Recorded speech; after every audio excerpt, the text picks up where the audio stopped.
So Dan Campbell is down at the owners meeting in Orlando this week, and there's a lot of conversations happening. As you can imagine, Dan Campbell took a little bit of time out to speak with reporters, and he actually gave us a ton of nuggets to discuss this week.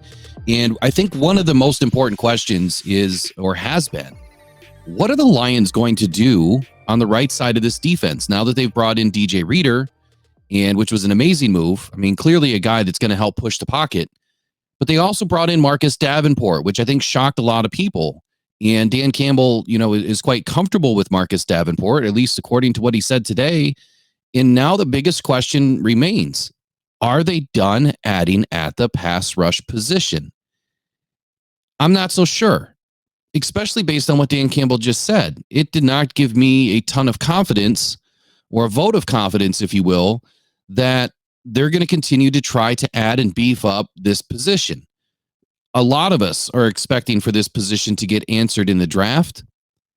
And now I'm beginning to question on whether or not they actually do. So let me pull in Dan Campbell's interview here, where he's talking about DJ Reader, obviously the impact on the defensive line, the valuation process, and Marcus Davenport.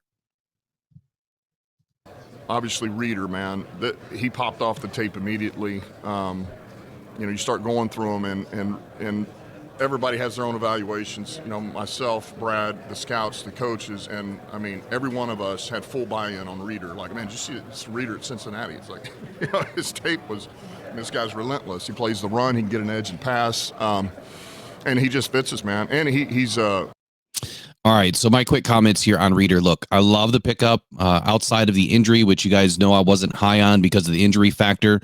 Christian Wilkins was my number one guy for defensive tackle. The Lions were in the hunt to bring in Wilkins. It was speculated that conversations were going well, but the money factor just did not fit what Brad Holmes wanted to do. Obviously, Christian Wilkins went on to get a very big bag, and quite honestly, they stole Reader. I mean, $29 million over 2 years, $9 million guaranteed. Great signing. Obviously, it's the injury concern that I think has us all on edge. Be that as it may, when Reader is healthy, he is one of the most dominant defensive tackles, top 10 defensive tackles in the league, and has been. The guy is absolutely vicious, just like Dan Campbell has alluded here. The guy doesn't take plays off, man.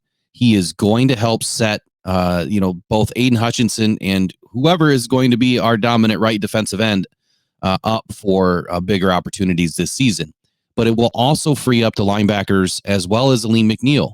And you guys know me. I'm on record with it that the most important position on the defense, I believe, is the two interior defensive positions at tackle. If you can break the center link of the chain, starting with the center of the offense, the rest of it will start to crumble. And I expected the Lions to jump out and address this position prior to free agency, and that's exactly what they did. And let's keep on listening here, because when he gets to Marcus Davenport, that's when I start to get worried. His character, he's got leadership qualities about him. Everybody raves about him. So still talking about Reader. The idea of he and Mac opposite each other, we felt like was going to help us significantly. Davenport, I'm familiar with. We really didn't get a chance to play against him per se last year, but know him well, AG and myself, and the games he did play last year, he was a factor. And really what you're getting at. I want to bring up a point here, because I mentioned this in a couple of my videos, where I've noticed a trend with Dan Campbell, Brad Holmes, that this whole thing that they're doing here. The guys that they're bringing in free agency are, number one, guys they've had relationships with in the past, guys that Brad Holmes has, done the work on in, pre-draft, whether it's pre-draft visits, combine visits, top 30 visits. Those are all the guys that the Lions have brought in so far. Jamal Williams, Josh Reynolds, Jared Goff, Mims, and Cam Sutton was one. And there's been a whole host of others. So I think it speaks volumes to how they do their process. They want guys that they know. Obviously, Dan Campbell is familiar with them from the time, with the Saints. And the point that I'm trying to drive home right here is he said, we didn't get a chance to play against him this last season, but that is also another component to how they bring guys in. They are literally scouting these guys during the game. Now, I expected that. I mean, we know that these things get done. If there's players that they're looking at to bring in, the following season's free agency period, obviously you want as much opportunity to, scout these guys as possible. Meek Robertson went up against them against the Raiders. Tampa Bay, obviously with Carlton Davis, played him twice, this last season, versus Tampa Bay. So the guys that they're bringing in, and we played, the Saints as well, but I think that Marcus Davenport was out of that game. He didn't have an opportunity to play in that game. So they are heavily scouting these guys in the games that they are playing, in the games that they are scheming up against these guys to see how well they respond. And if they respond well, they'll get a call sometime in March to see if they want to become a Detroit Lion. So let's continue here. Yes.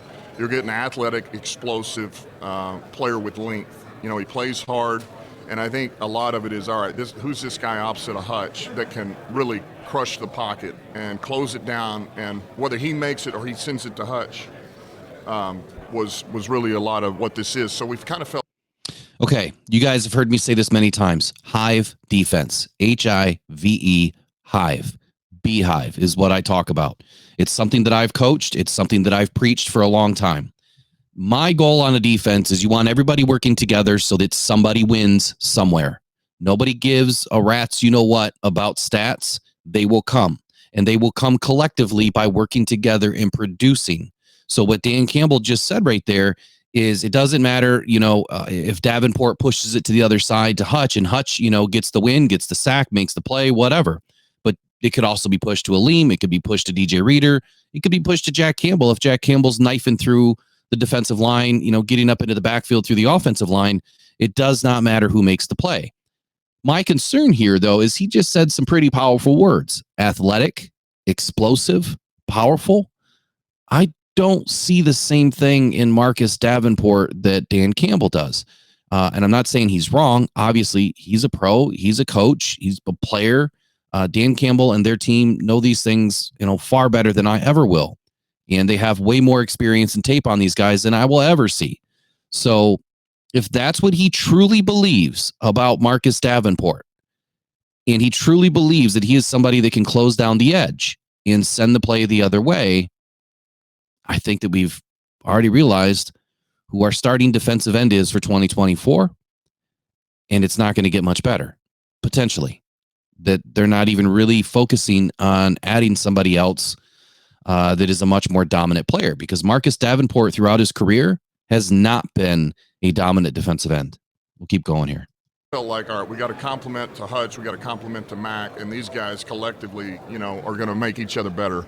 So that was it as far as, what Dan Campbell had to say on Marcus Davenport. And he believes that Marcus Davenport is a compliment to Aiden Hutchinson. Now, that is a big word in the NFL, especially when you speak in terms of building out your defense or your offense, whatever it is.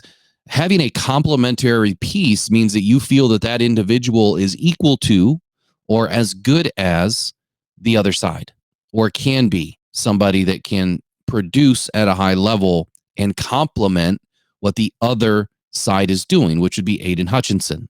He said the same words about DJ Reader, that they found a compliment to Aleem McNeil. Now, we know that Aleem McNeil was a top 10 defensive tackle for the majority of last season. I think he ended up somewhere in the top 20, top 25 at the end of the day. But DJ Reader was a top 10. And if that's what he's utilizing as his complementary piece, I think it makes sense. I think that those words fit in that situation, and the DJ Reader is a compliment. And dare I say that DJ Reader is probably going to be better than Aleem McNeil. But using that word with Aiden Hutchinson, and you guys know I've been critical on Aiden because he's just not elite yet. I think he has all the intangibles in the world. I think that he has all the talent, the athleticism, the power. He has it all. He's just not putting it all together yet, because I felt like Aiden was missing that complementary piece somewhere along the defensive line to allow Aiden to work and allow him to be freed up a little bit more so that he can do his job. And I do believe we will see that here in 2024. I do believe that Aiden Hutchinson will have his best season ever in his professional career in 2024. But I think that that's because of the addition of DJ Reader and what that allows for the rest of this defense to do. It also is going to speak volumes as to what the defensive backs are able to do and how the Lions attack this position to allow the defensive line to work a little bit longer and not have to worry so much as to what's going on behind them, and that position is doing everything that they can to allow the defensive line to work and get to the quarterback. So that's what I wanted to share. Look, are the Lions done? Are they done adding pass rush help? I think that the answer is yes in free agency. But we've also heard through Dan Campbell's press conference today at the owners' meeting that they are not done in free agency. They are still continuing to look for players. I just don't believe that there's anybody else on the defensive line that the Lions are looking to add at this point. I do believe that that position will be safety, and I will address that in another video here. Please do us a favor and consider subscribing to the channel here at Rocked On Podcast Network, the home of the Rocked On Detroit Lions podcast and Off the Cuff.